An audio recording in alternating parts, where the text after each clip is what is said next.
কুমিল্লার মাটিতে তাকে পা রাখতে দিব না। বড়ই পরিতাপের বিষয়, গত 16/5/2025 কুমিল্লার একটি অনুষ্ঠানে এনসিপি নেতা হাসনাত আব্দুল্লাহ বলেছেন, কুমিল্লায় বিএনপির রাজনীতিবিদরা আওয়ামী লীগের টাকায় রাজনীতি করে।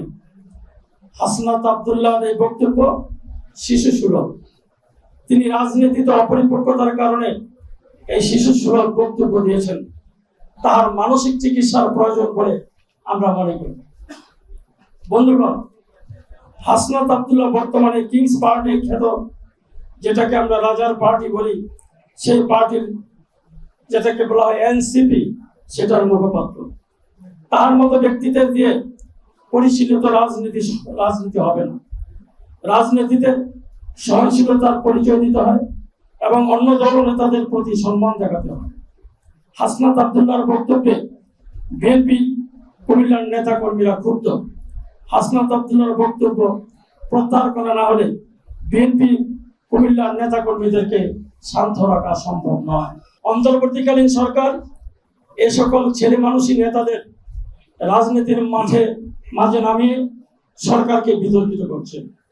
সরকারের উচিত তাদের রাজনীতির মাঠ থেকে সরিয়ে একটি সুষ্ঠু ও অবাধ নির্বাচনের ব্যবস্থা করা। সরকার নির্বাচনকে যত বিলম্বিত করবে ততই দেশের জনগণের আস্থা হারাবে। জনগণ চায় নির্বাচন। জুলাই আগস্ট বিপ্লবে বাংলাদেশ জাতীয়তাবাদী দল ফ্যাসিস্ট হাসিনা সরকারের পতনে মুখ্য ভূমিকা পালন করেছে।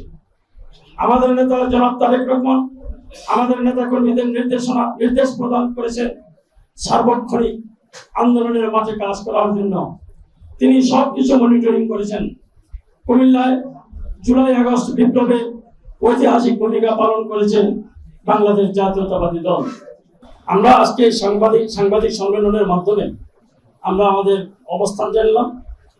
সে যদি তার বক্তব্য প্রত্যাহার না করে, এখানে কিন্তু ইঙ্গিত দেওয়া হয়েছে আমাদের নেতা কর্মীদের শান্ত রাখা যাবে না। সুতরাং সে যদি তার বক্তব্য প্রত্যাহার করে নিঃশর্ত ক্ষমা না যায়, তাহলে তার বিরুদ্ধে আমার মনে হয় না যে সে কুমিল্লার কোথাও মিটিং মিছিল করতে পারবে, কুমিল্লার কোনো অনুষ্ঠানে সে আসতে পারবে, এটা আমরা মনে করি না।